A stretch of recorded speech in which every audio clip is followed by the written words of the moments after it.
여러분 안녕하십니까? 지금부터 공인중개사 세법 문제풀이를 시작하도록 하겠습니다. 오늘 학습해야 할 내용은 재산세 첫 번째 파트입니다.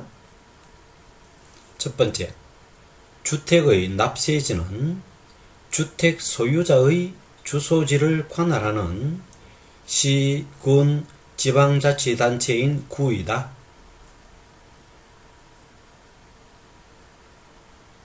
정답은 X입니다.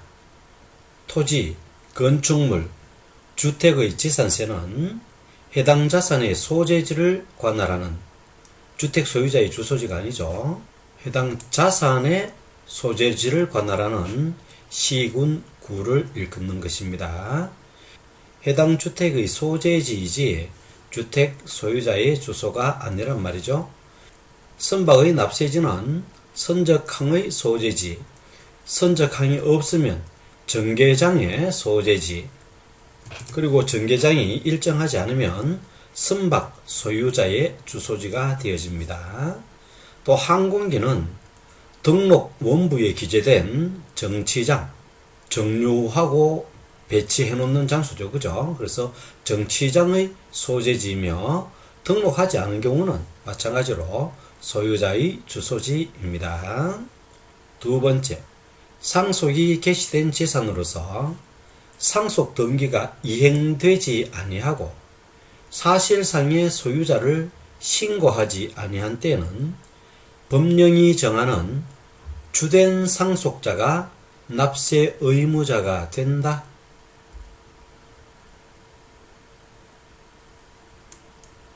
정답은 O입니다.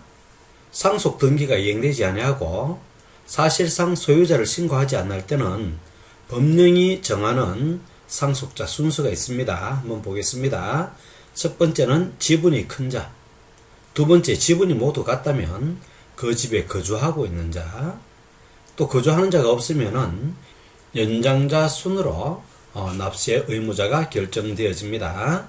그 외에 공부상 소유권이 변동이 있었다. 그죠? 그런데 신고하지 않은 경우에는요, 공부상의 소유자가 납세 의무자가 되어집니다. 세 번째, 주택의 건축물과 부속 토지의 소유자가 서로 다를 경우 주택의 건축물 소유자가 납세 의무자가 된다.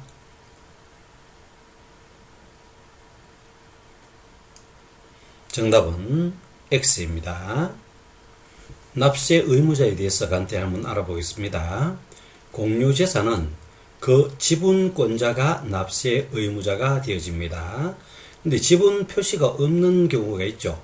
그때는 지분이 균등한 것으로 봅니다. 또 개인 명의로 등재되어 있는 종중재산, 종중 소유임을 신고하지 않은 경우는 공부상에 등록되어져 있는 소유자를 납세 의무자로 합니다. 국가, 지방자치단체, 지방자치단체 조합과 연부로 계약을 했습니다. 그리고 그 재산의 사용권을 무상으로 받은 경우 그 무상으로 받은 매수계약을 맺은 매수계약자가 납세 의무자가 되어집니다. 가끔 문제의 매도계약자로 오답으로 나오는 경우가 있습니다. 네 번째, 신탁법에 따라 수탁자의 명의로 등기된 신탁재산의 경우는 위탁자가 납세 의무가 되어집니다. 실질적인 소유자죠. 위탁자가. 그죠? 그 다음에 다섯 번째, 재개발 사업의 환지계획에서 채비지 또는 보류지, 이것은 옛날에 토지를 갖고 있는 사람들에게 나누어주는 환지가 아니죠.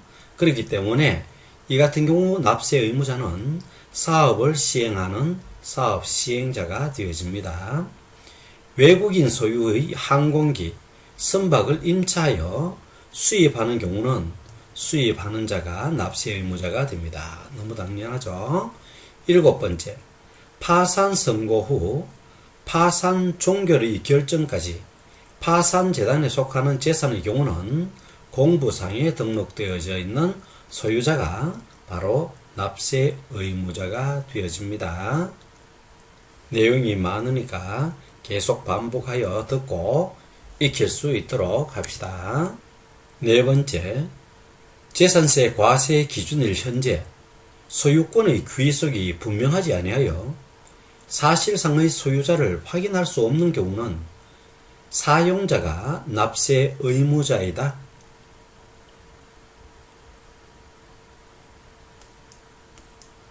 정답은 O입니다. 사실상의 소유자를 확인할 수 없는 경우에는 과세 대상물을 사용하고 있는 바로 그 사용자가 납세 의무자가 되어집니다. 여섯 번째, 재개발 사업에 따른 환지 계획에서 일정한 토지를 환지로 정하지 아니하고 채비지 또는 보류지로 정한 경우의 납세 의무자는 종전의 토지 소유자이다.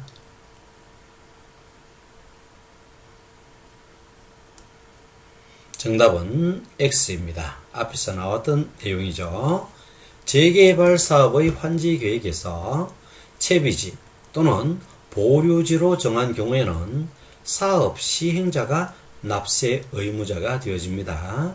종전의 토지 소유자가 아닙니다. 다섯 번째, 재개발 사업에 따른 환지 계획에서 일정한 토지를 환지로 정하지 아니하고 채비지 또는 보류지로 정한 경우에 납세 의무자는 종전 토지 소유자이다.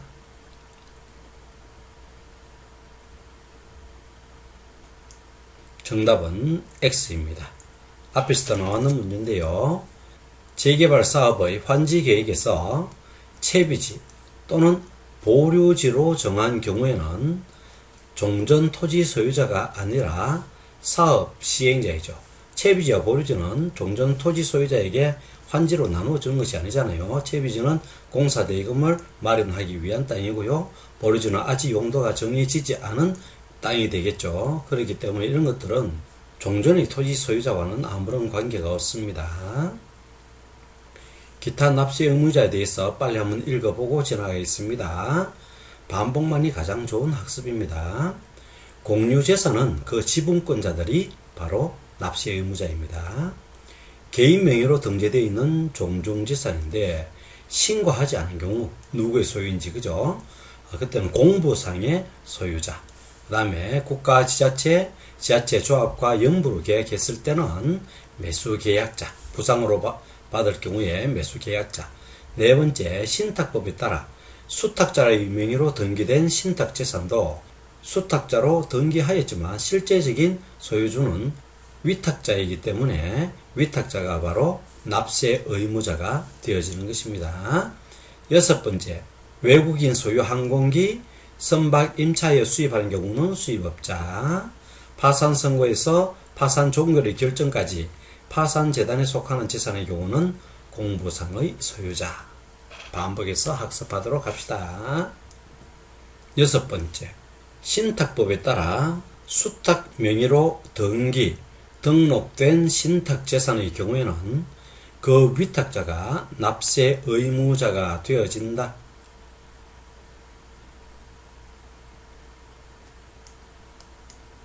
정답은 O입니다.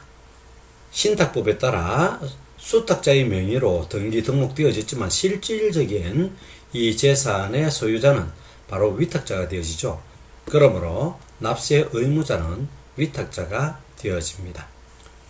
일곱 번째, 주택의 사실상 소유자와 사용자가 다른 경우에 납세 의무자는 그 사용자이다.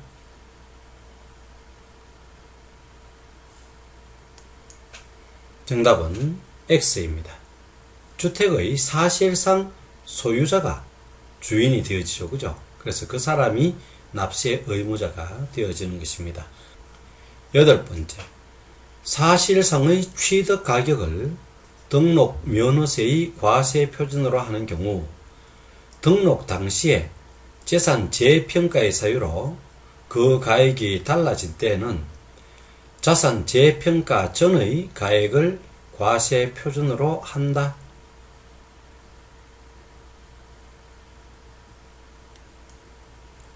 정답은 X입니다. 뜬금없이 등록 면허세 얘기가 나왔네요. 복습한다고 생각하고 한 번 더 익혀봅시다. 등록 당시에 자산의 가액이 달라진 때는 변경된 가액을 과세 표준으로 합니다. 등록 면허세에 대한 이야기입니다. 9-1번 5월 31일에 재산세 과세 대상 재산의 매매 잔금을 수령하고 소유권 이전을 한 매도인은 납세 의무자이다.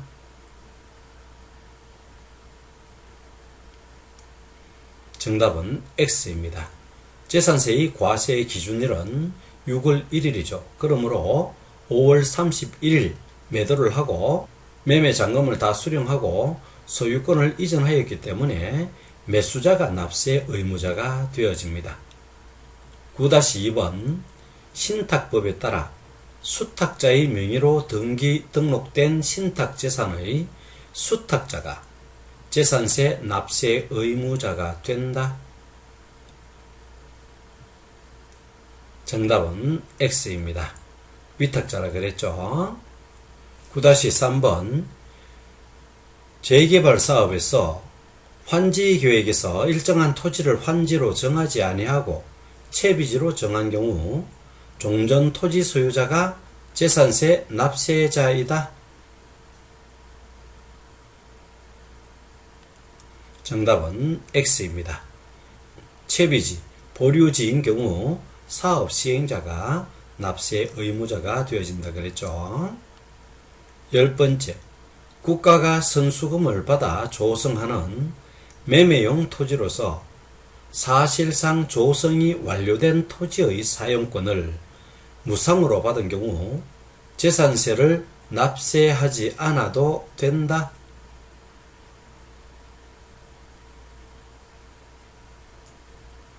정답은 X입니다. 국가가 선수금을 받아 조성하는 매매용 토지로서 사실상 조성이 완료된 토지의 사용권을 무상으로 받은 경우 그 사용권을 무상으로 받은 자가 납세 의무자가 되어집니다. 11-1 공유재산인 경우 그 지분에 해당하는 부분에 대해서는 그 지분권자를 납세 의무자로 본다.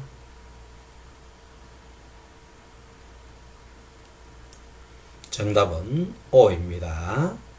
11-2 소유권의 귀속이 분명하지 아니하여 사실상의 소유자를 확인할 수 없는 경우에는 그 사용자가 납부할 의무가 있다.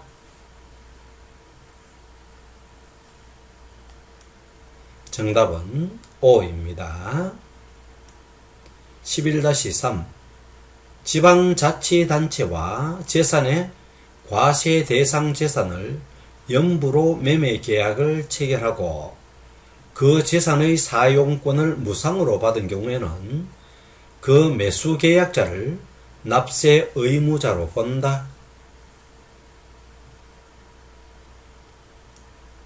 정답은 O입니다.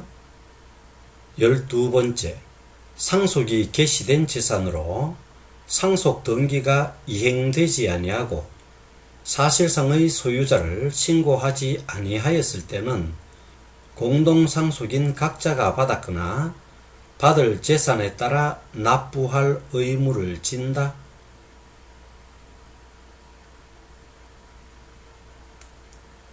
정답은 X입니다.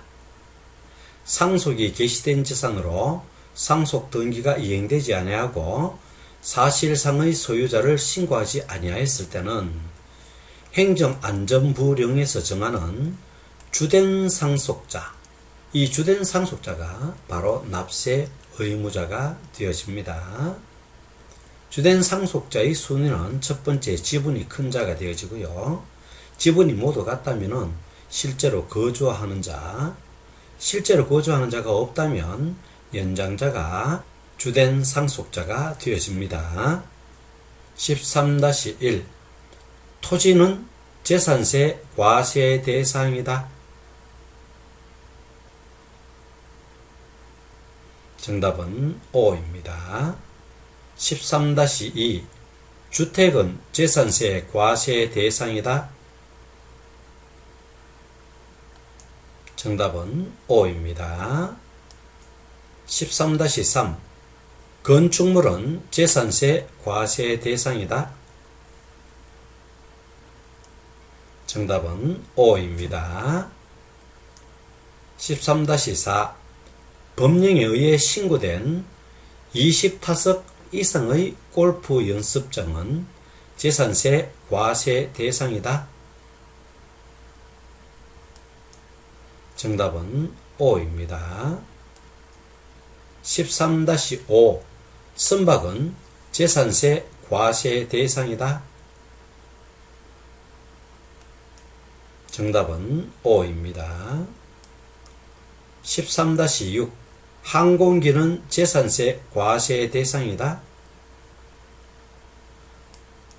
정답은 O입니다. 토지, 주택, 건축 과세 대상입니다. 재산세. 또 선박, 항공기 재산세 과세 대상입니다. 같이 한 묶음으로 외워놓으면 좋죠. 골프 연습장 과세 대상입니다. 13-7 차량은 재산세 과세 대상이다. 정답은 X입니다. 13-8 골프 회원권은 재산세 과세 대상이다. 정답은 X입니다. 13-9 광업권은 재산세 과세 대상이다.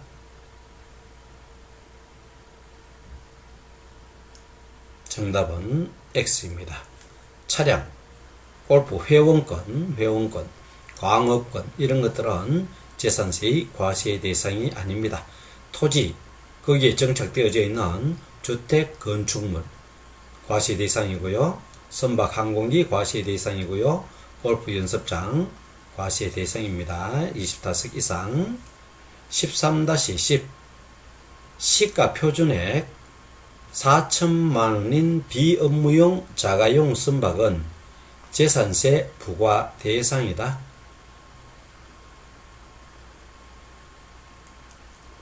정답은 O입니다. 금액과 상관없이 선박이죠. 선박은 재산세 부과 대상이라고 했습니다. 13-11 카지노업에 사용되는 건축물은 재산세 부가세 대상이다. 정답은 O입니다. 건축물, 건축에 해당되어지죠. 13-12 기계 장비는 재산세 부과 대상이다. 정답은 X입니다. 기계 장비는 재산세 부과 대상이 아닙니다. 14번째 수탁자 명의로 등기 또는 등록된 신탁재산의 경우에는 위탁자가 재산세를 납부할 의무가 있다. 정답은 O입니다. 계속 반복되어집니다. 수탁자는 수탁받은 자산을 운영하는 역할을 하는 겁니다. 신탁자산의 실소유자는 위탁자가 되어지고요. 그러므로 위탁자가 재산세를 납부해야 할 의무가 있는 것입니다. 15번째 토지와 주택에 대한 재산세 과세 대상은 종합합산과세 대상, 별도 합산과세 대상 및 분리과세 대상으로 구분한다.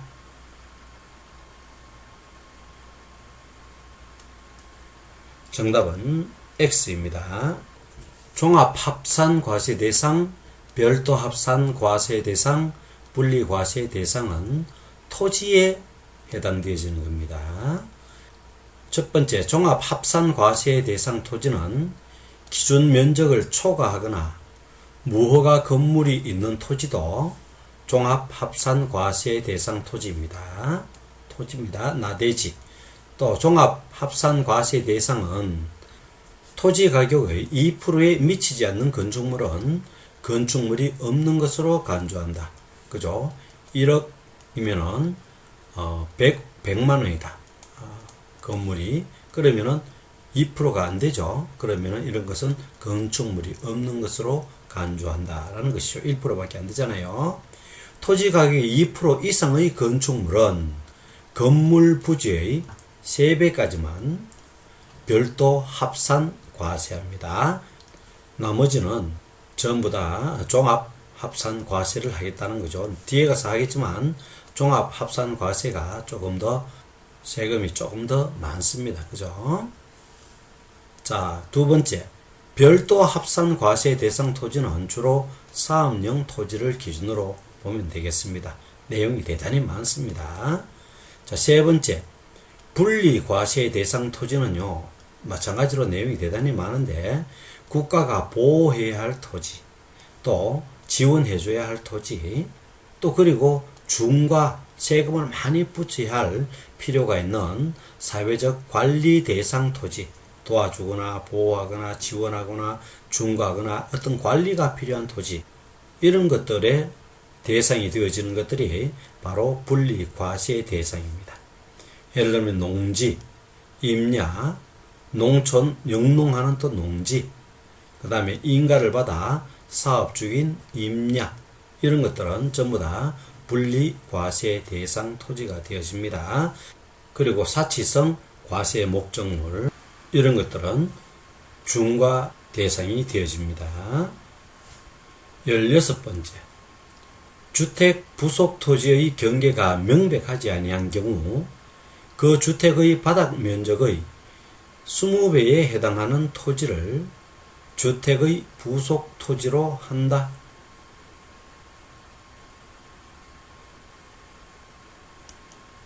정답은 X입니다. 주택 부속 토지의 경계가 명백하지 아니한 경우 그 주택의 바닥 면적의 10배에 해당하는 토지를 주택의 부속 토지로 합니다. 예를 들어서 건물이 10평이다. 그죠? 10평이면은 경계가 분명하지 않으면 10배, 100평이죠. 100평이 바로 뭐냐면은 이 건물에 부속되어진 토지로 보게 되어진다는 것이죠. 그죠? 16-2 재산세 과세 대상인 건축물의 범위에는 주택을 포함한다. 정답은 X입니다. 재산세 과세 대상에는요, 토지, 건물, 주택, 분리되어져 있죠. 건축물과 주택, 그리고 선박, 항공기, 이런 것들은 재산세 과세의 대상이 되어집니다. 17번째, 재산세를 부과하는 해당 연도에 철거하기로 계획이 확정되어 재산세 과세 기준일 현재 행정관청으로부터 철거 명령을 받은 주택과 그 부속 토지인 대지는 재산세 비과세 대상이다.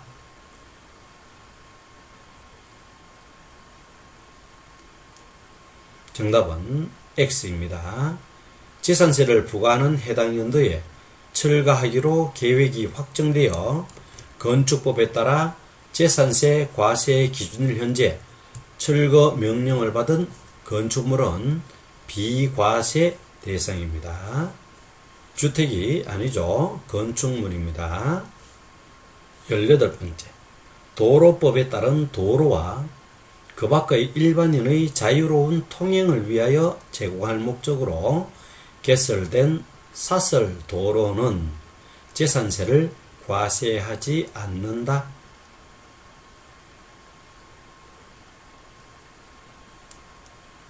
정답은 O입니다. 기타 재산세 비과세 대상을 한번 읽어보고 지나가도록 하겠습니다. 일반적인 내용으로 듣기만 해도 비과세 대상인 걸 알 수 있는데요. 그래도 반복을 통해서 여러분 귀에 익숙하게 만들어 놓읍시다. 하천, 소하천, 비과세 대상이죠. 제방, 특정인에 속하는 제방은 아닙니다. 일반적인 제방은 비과세 대상이 되어지고요. 농업용 국어와 자연유수의 배수 처리에 제공되어지는 국어, 수로죠. 그죠? 농업용이나 이런 데 쓰기 위해서 만들어 놓은 수로, 이런 것들은 비과세가 되어집니다. 농업용 및 발전용에 제공하는 댐, 저수지, 소류지, 호수, 늪 이런 것들도 비과세 대상이 되어집니다. 소류지는 인위적으로 만든 작은 저수지를 이야기하는 거죠. 다섯 번째, 지목이 묘지인 토지 비과세 대상입니다. 여섯 번째, 공익상 재산세를 부과하지 아니할 타당한 이유가 있는 토지, 예를 들면 군사기지, 산림보호구역, 채종림, 시험림, 공원 자연보존지구의 임야, 백두대간의 보호지역의 임야 이런 것들은 공익상 재산세를 부과하지 않은 타당성 있는 토지로 봅니다. 그러나 군사기지 안에 밭이나 논이나 그 다음에 가수원 대지는 제외입니다. 이런 데는 과세를 하게 되어집니다. 일곱 번째, 1년 미만에 임시로 사용할 목적으로 세운 건축물 이런 것들은 비과세 대상이고요. 비상재해 구조용, 무료 도선용, 선박 이런 것들은 비과세 대상이 되어집니다.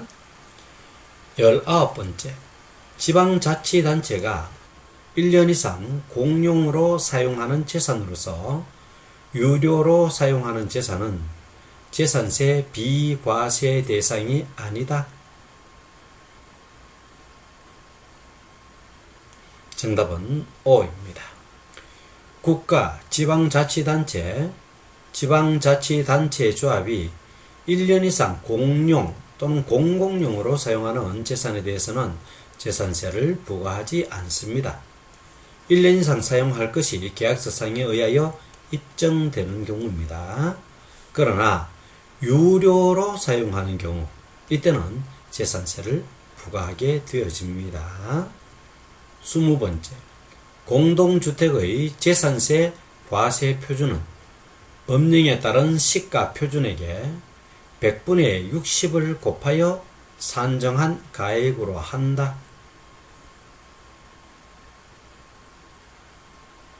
정답은 X입니다. 재산세 과세 표준에 대해서 간단하게 한번 알아보도록 하겠습니다. 토지, 건축물, 주택의 과세 표준은 시가 표준액 이 부분에 있죠. 여기에 바로 세액을 곱하는 것이 아니라 시가 표준액에 공정시장가액 비율을 곱해서 거기에 세율을 적용하게 되어집니다. 자, 한번 살펴보겠습니다. 토지, 건물, 토지는 개별 공시지가가 시가 표준액인데요. 알아놔야 됩니다. 개별 공시지가입니다. 여기에 70%. 건물은 지방자치단체장이 결정한 가액에 70%를 곱해서 세액을 과하게 되어집니다. 시가 표준액 곱하기 공정시장 가액 비율을 곱합니다. 토지, 건물 같이 외우도록 합시다. 70%. 그리고 토지는 개별 공시지가다. 건물은 지방자치단체의 장이 결정하는 가액이다. 자, 그 다음 주택은 전부 다 60%입니다. 그죠? 공정시장 가액 비율이 60%. 공동주택은 공동주택 가격, 단독주택은 개별주택 가격에서 각각 60%를 곱해서 그 다음에 세율을 곱해서 세액을 산출합니다. 토지, 건물 70%. 토지는 개별 공시지가, 건물은 지자체 단체장이 결정한 가격. 공동주택, 단독주택은 60%. 공동주택 가격과 개별 주택 가격. 외워놓도록 합시다. 21번째. 토지의 재산세 과세 표준은 개별 공시지가로 한다. 정답은 X입니다. 토지의 과세 표준은 개별 공시지가, 착각하기 쉬운데요. 토지는 시가 표준액이 개별 공시지가입니다. 여기에 무엇을 곱해야 되냐면은 공정시장가액 70%를 곱하죠. 이것이 바로 뭐냐면은 과세 표준이 되어지는 것입니다. 과세 표준은 세액을 정하기 전에 산출되어지는 금액입니다. 그렇기 때문에 개별 공시지가에 바로 세율을 곱하는 것이 아니잖아요. 여기에 70% 공정시장가액 비율을 곱해서 0.7이죠.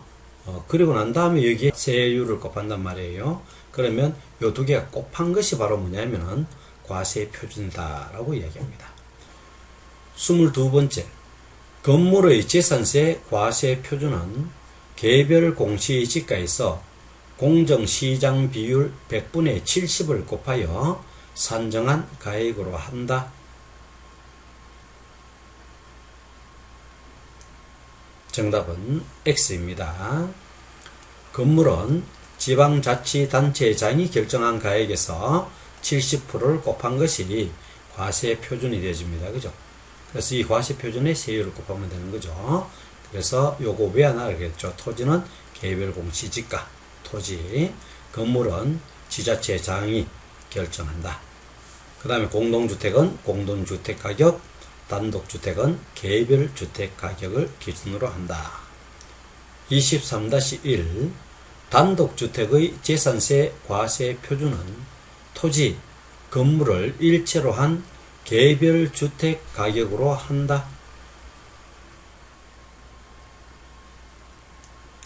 정답은 X입니다.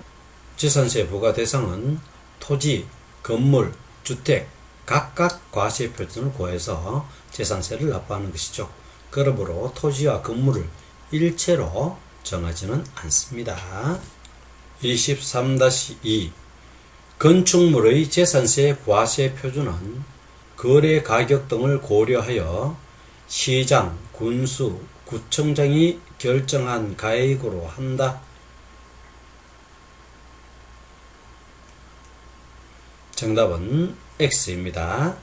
과세 표준은 세율을 적용하기 전에 금액이라고 얘기했습니다. 그러므로 지방자치단체장 결정가액에서 70%, 즉 공정시장가액 비율을 곱해서 나온 금액이 과세 표준이 되어집니다. 23-3 건축물의 재산세 과세 표준은 법인의 경우 법인 장부에 의해 증명된 가격으로 한다.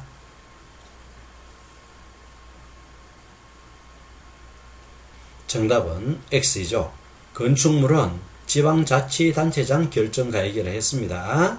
여기에 공정시장가액 비율 70%를 곱해서 과세 표준을 내는 것이죠. 24번째.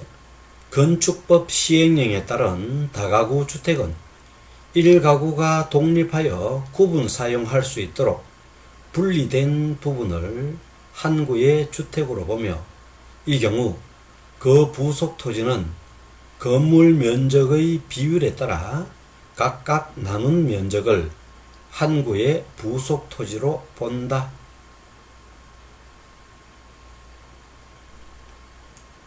정답은 O입니다.